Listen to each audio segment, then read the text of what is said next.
Motherhood in Motion, the podcast for mothers with ambition.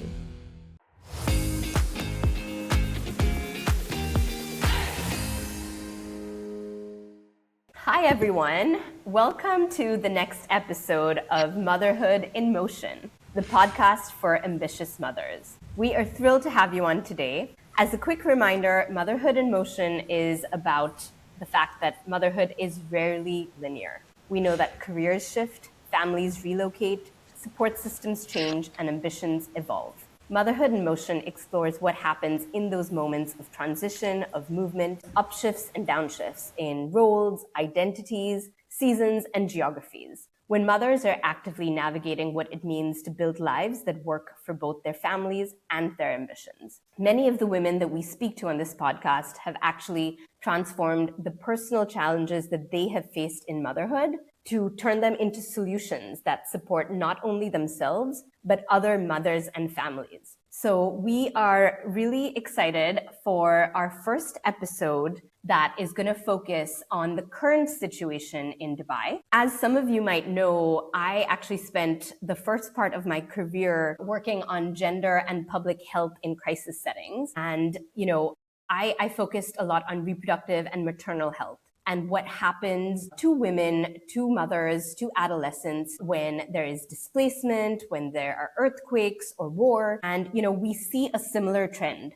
We see across every context that when a crisis hits, the burden disproportionately falls on women.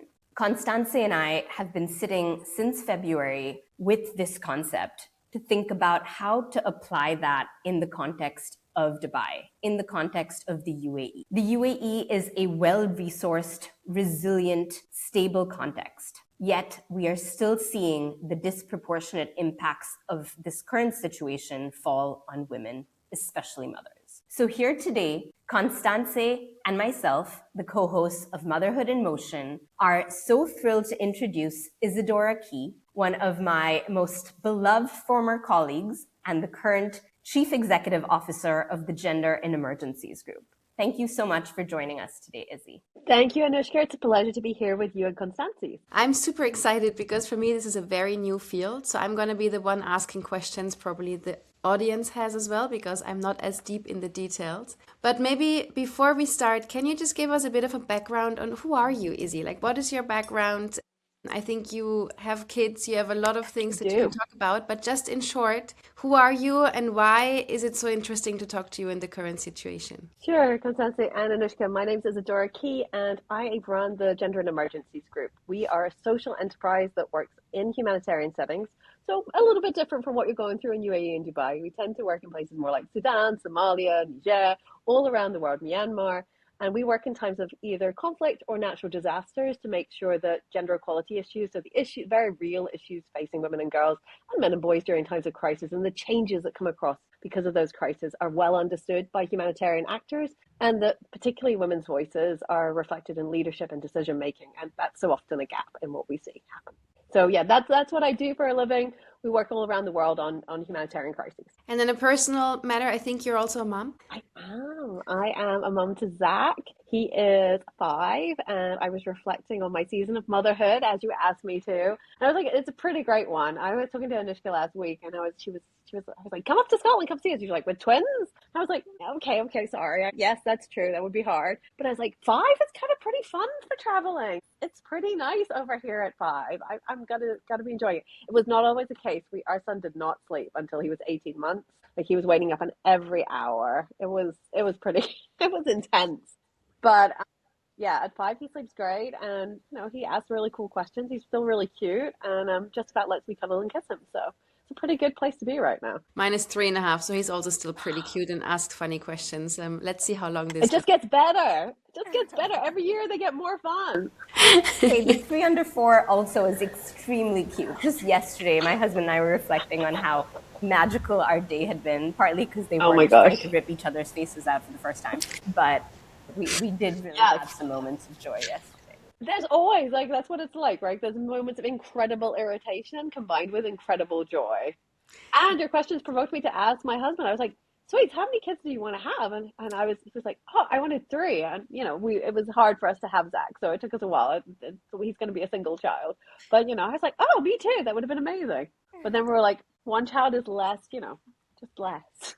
Three is a lot. It's interesting because as we were talking about having this episode and the current situation in Yeah, Dubai, which of course is far from what you are working on normally in your daily life, but still, it has an impact on families in the UAE. it does. I was talking to someone about, the differences, how you approach that situation when you have children and when you don't have children, and also how different men and women approach the situation. And I just wanted to ask you, based on your background, like, I see two things, many things, but two things. One consensus I would say to everyone listening, it's really normal that things change during any kind of tumult or any kind of uncertainty. So expect change and expect how you feel to, as a parent, as a mother, to change too, right? Like, I don't know about you all, but that strong mama bear instinct to protect your kids, both, and to keep the family going emotionally as well as economically. Like, there's a load there that you're carrying. So that's entirely normal. And it's entirely normal that things will change during times of crisis and uncertainty. Expect things to change. That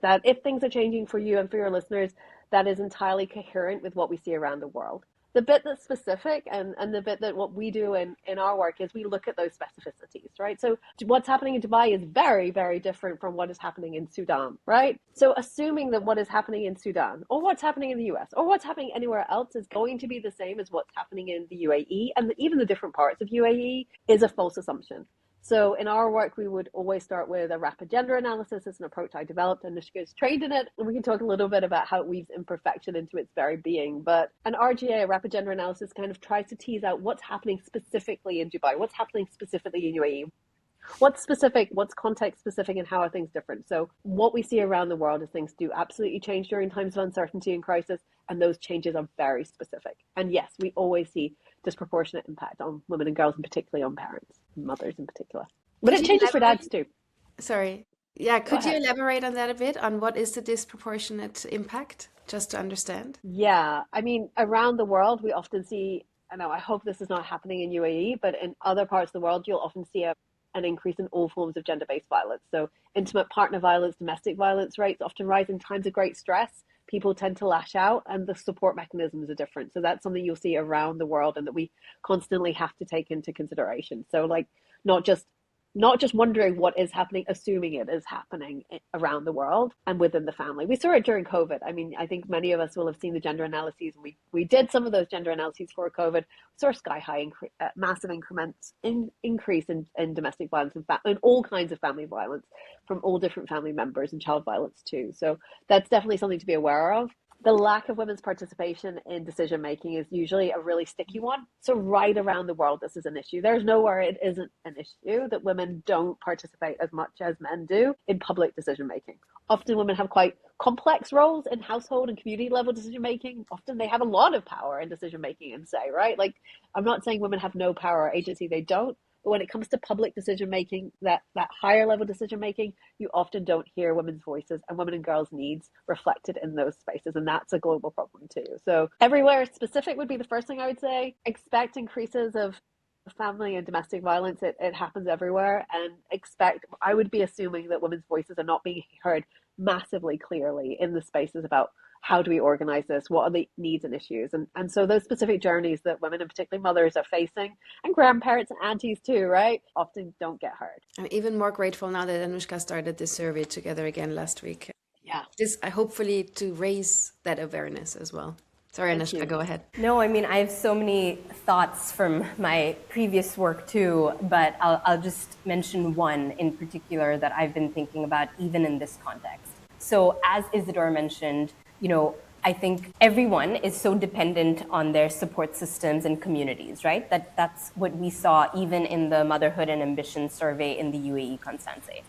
When it comes to adolescents who are usually ages 10 to 18, and then they're broken down into, younger adolescents, older adolescents, we know that adolescence is a time of transition where they are really dependent on and influenced by their peers, role models, people they look up to. And I've been thinking about, the number of families that have chosen to leave Dubai, or even the ones that have stuck around, but their close communities that they usually rely on may not all be here in person.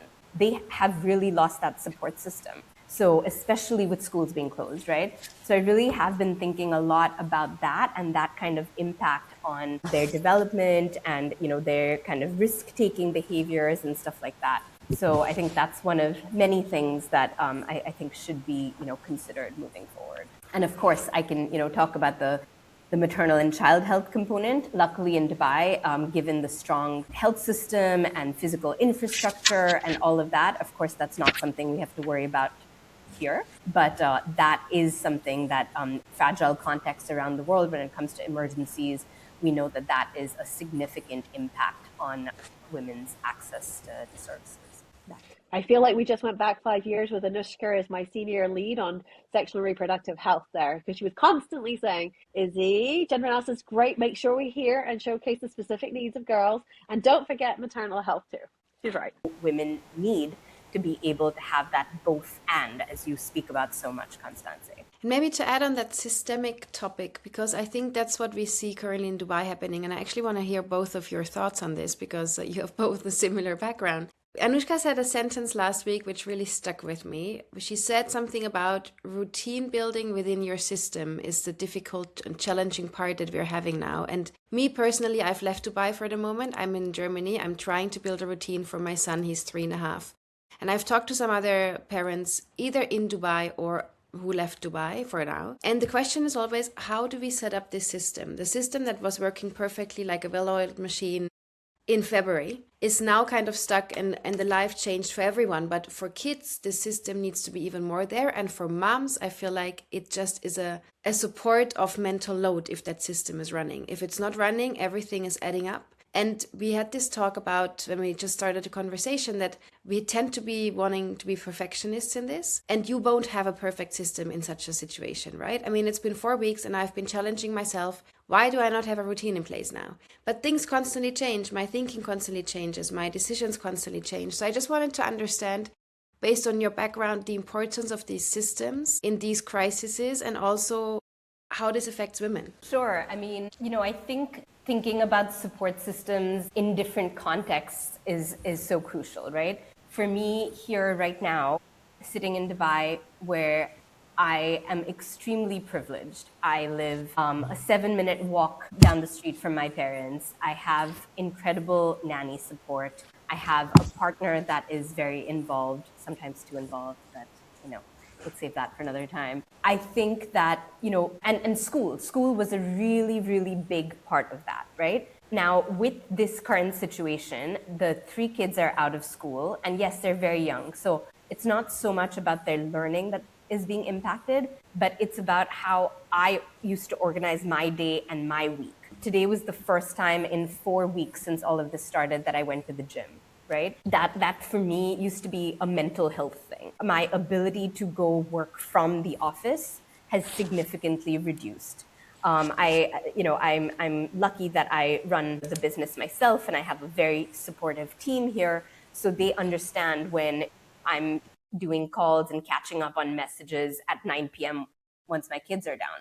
But not everybody has that flexibility and that luxury, right? So that's my support system here. That's the system here. I think in settings that Izzy and I worked on together in places like, in Syria or in Sudan or in any of the fragile contexts we worked in, that system obviously looks very, very different. And maybe I'll pause there and let Izzy answer this other part, and then I can add on. Sure. So what do support systems look like around the world during times of crisis? What they look like is often they go from being at systems level to being at household level. So during crisis, honestly, communities are incredibly resilient. People everywhere are incredibly resilient. So I think that's something to take with you. It's something that gives me great hope in what we do.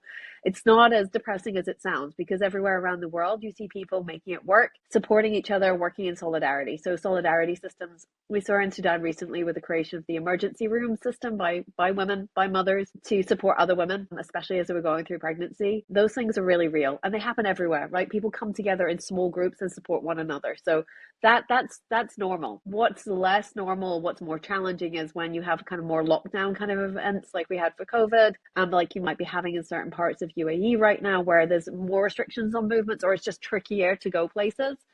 that can take your support network from being those networks to being more your household. And I think kind of being gentle with yourself, right? Like you're going through a time of crisis, or not crisis, and maybe I mean, a time of change, right? And uncertainty can feel like a crisis for you and your household sometimes.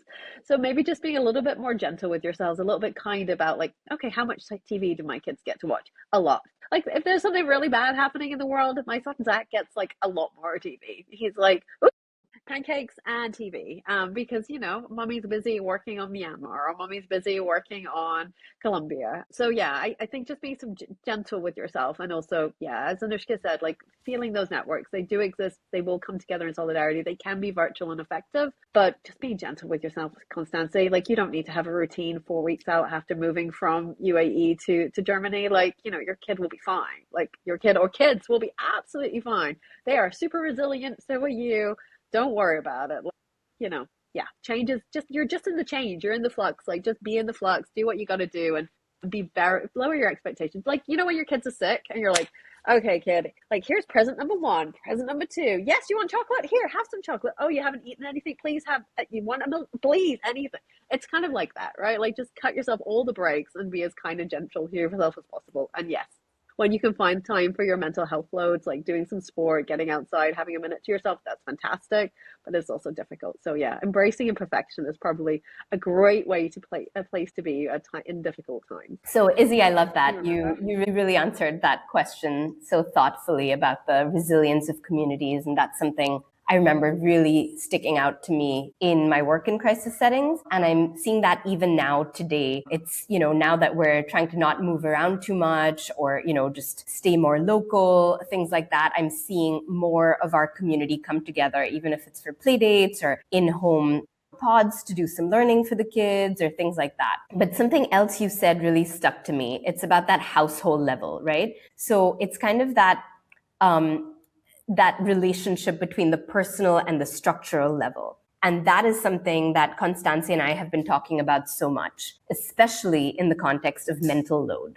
right? We as moms, whether we are coordinating our kids' activities or figuring out the meal plan or thinking about how we can make both and work in terms of our kids' lives and being present in their lives, but also doing the work that is important to us. So how do you approach this in rapid gender analyses? How do you approach this in humanitarian settings when the spectrum of needs is so large, but even there, it's so clear that the mental load for mothers does significantly build and mothers are disproportionately impacted. How do you think about that in contexts like that, and any insights from those contexts for us here today? Yeah, sure.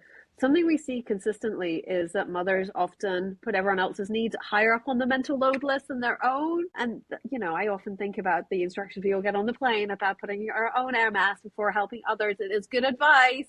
I don't know how many of us could do it in real life, though. I'm not sure I could. Like, if my son was there and there was no air, I'm going to give him oxygen first. I just don't think I could.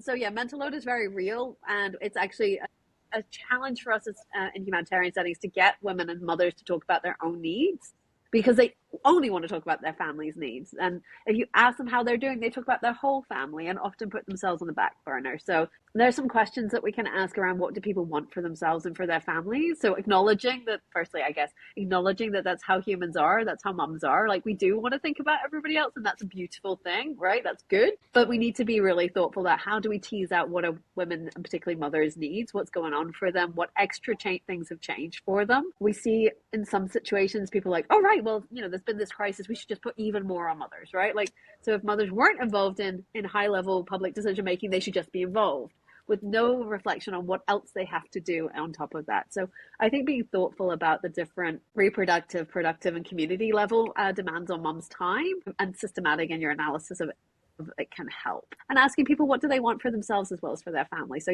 of course you want to hear what they want for their kids and for their wider family, but you want to hear what they want too. And finding space to ask those questions is important. But yeah, it's a tricky one. People often don't want to talk about themselves.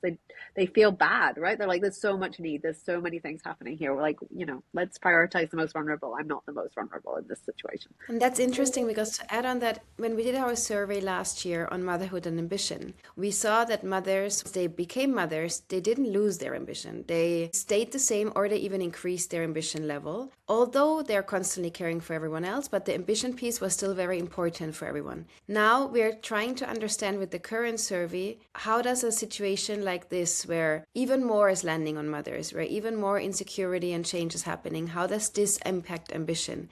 And I don't have the answer yet, but do you see this maybe in other countries? What happens to ambition and mothers with their ambition in these times? Yeah, mothers are resilient. Women are resilient. They will want to I'll put a bet down. I imagine that you will see just as high level of ambition and you'll see even more determination. People want to make this right for their families. They want the best for their families, and they know that working hard and doing well for yourselves can bring that for their family. So I would anticipate you will not see a reduction in ambition.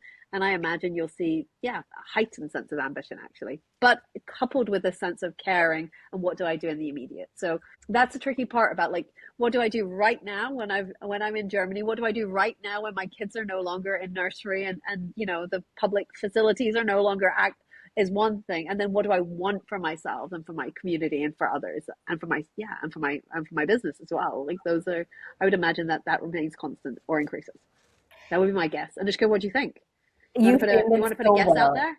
This is exactly something I've been trying to put into words. I feel like on a daily basis, I am trying to operate on not only the multiple levels of my household, my business, my community, but I'm also trying to think of like the immediate, like the now, the today, the tomorrow, the weekend, the when are schools reopening, the what if things go back to normal in a week or two? What if they don't and schools don't open for longer? What are the plans for the summertime?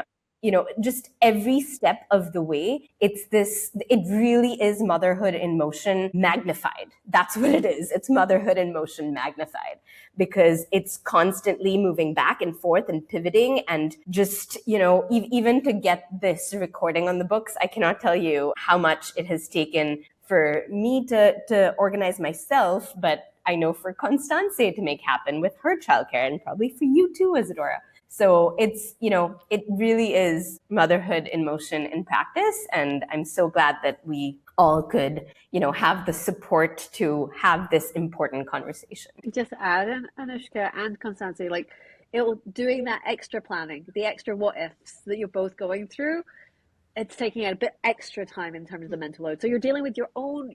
Anushka mentioned everybody except herself. Did you see that? She said, at the household. So firstly, exactly, that's what we see. Like people want to prioritize everyone else. And secondly, that it takes a little bit more effort than usual to navigate uncertainty. To have multiple backup plans it's a lot. And so extra kindness. So, when things calm down again, booking in for that massage or going for that run or that spa day, I think emotional well-being is a really big part of going through times of crises, and it's completely normal that you're going to have times when you feel a little overwhelmed by that, and it's okay, right? Like it will be okay. And I think that's the message, right? It will be okay. And I feel what I'm realizing is that women rely a lot more on their community for it to be okay. I personally had a Saturday where I was like all down the whole day, and I thought this is all gonna go down the drains and I have no idea what to do anymore. And then my friends came who I've known for 35 years, and they have nothing to do with my current situation, but just being there and having someone talking to me and asking different questions already helped. But I think in general, this is for me what I take out of that situation. It's what you said before, the community and the coming together and the support systems. We create our new support systems. We kind of make it work.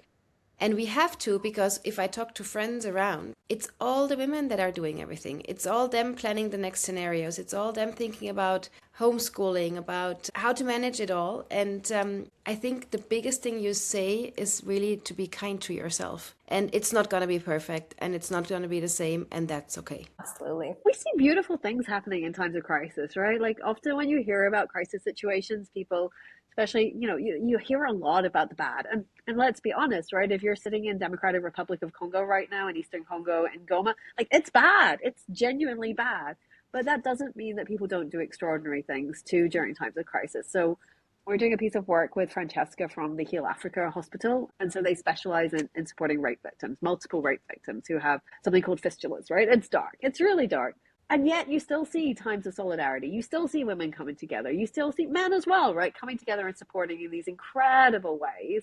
And that's part of crisis too, right? It's not just all darkness. There's incredible strength in those stories that you hear that you're just like, wow, that's so impressive. That's so amazing. And people are so resilient. And the silver linings, right? It's finding definitely the magic or the little moments of joy through all the chaos and identifying and allowing yourself to appreciate the silver linings. So gotta be done. Yeah. Got to be done. And one of the great things about working for yourselves and having your own business, and I say this as a social entrepreneur myself, right? Like, so I don't run a charity, I run a social enterprise. And running a business just gives you a bit more flexibility to, one, organize things in ways that make sense, right? Like, my kid finishes school at 3:00, so I finish work at 3:00. And like Anushka, I'll probably do some work after 7 or 8 when he's in bed. And, it just gives you more flexibility and more abilities to like organize yourself in ways that just make sense for you and your family. So I think that's one of the great joys about working for yourself and having a small organization, that you can make that happen for you, but you can also offer that flexibility to others. So. That's the interesting thing. We saw in the survey last year that disproportionately a lot of women, after they became mothers, also started their own business.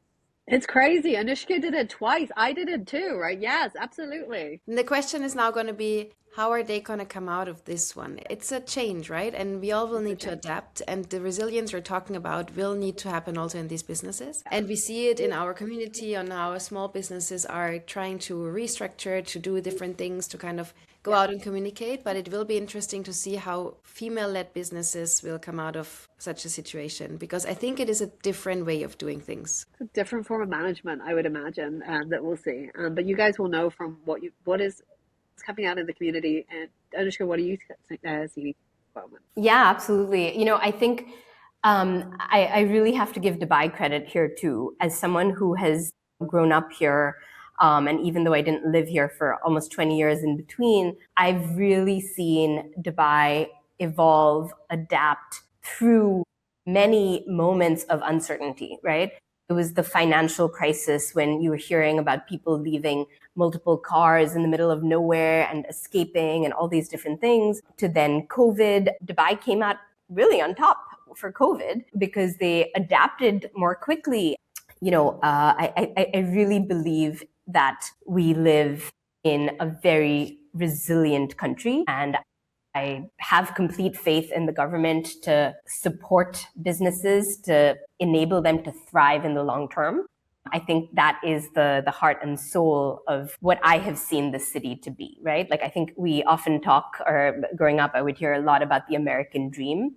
I've seen my parents come from India to start a business here over 30 years ago, and everything that they've created and the number of jobs that they've created because of the opportunities the UAE has offered. So my hope is that continues for everyone here. And yeah, I'm optimistic. And there was I don't know, Isadora, if you've seen it, Dubai last week was Dubai Mother's Day, and the initiative that was behind was that they changed the word housewife, which is on many of our Emirates IDs to generation builder. Yeah. I saw that. That was very awesome. And that's exactly what mothers do and what families do. I mean, I work specifically on equality issues and, gender equality and women's rights a lot of the time. And what we see in our work is that it starts in the home, right? Like, gender inequality begins in the home, and gender equality starts in the home too. So everybody who's building a generation where you think about how do you show up, how you and your partner both show up for your kids, and what kind of responsibilities they have, you're creating a more equal generation for the future, which I genuinely believe will create a stronger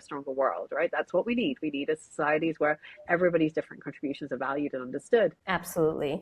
Izzy, you have left us with so many important considerations here. I think, you've reminded us that, of course, it's normal that things are going to change right now.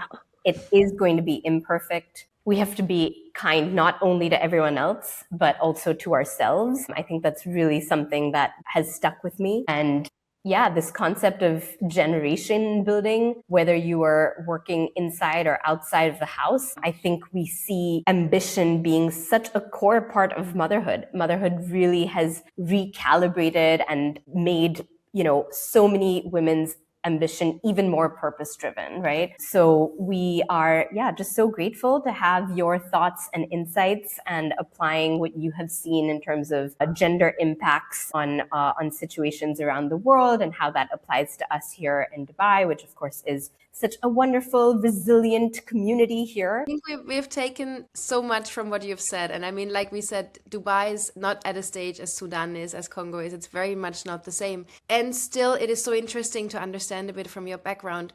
You talked about kindness, you talked about flexibility, you talked about fragility and all of these things. If there is one thing that you would leave us with, what would it be? What do you think is one thing for women in the UAE right now would be very helpful to just keep in mind?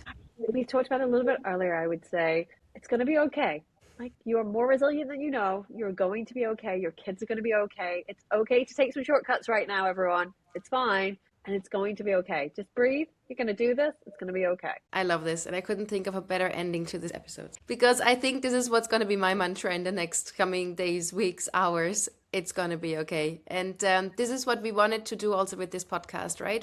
We want to share with everyone what everyone is going through, what different mothers, different women are going through. We want to inspire everyone to think about the fact that it is going to be okay and that our ambitions are valid and that we will be able to get through this change and maybe, hopefully, even stronger. So with this, thank you so much, Isadora, for joining us today. It was such a lovely conversation. It could have gone on for hours. And thanks, Anushka, for bringing in your background because we don't hear from this very often. And I think we should use it more often in this kind of setting. Always happy to. Yeah, definitely channeled a different part of my brain. But yeah, so great to have you on, Izzy. And as always, your own joy and kindness is brought so much joy to us. So thank you for that today. And I think something that Izzy has really helped me identify, whether it was in my emergency work previously or in motherhood now, imperfection. Imperfection is okay.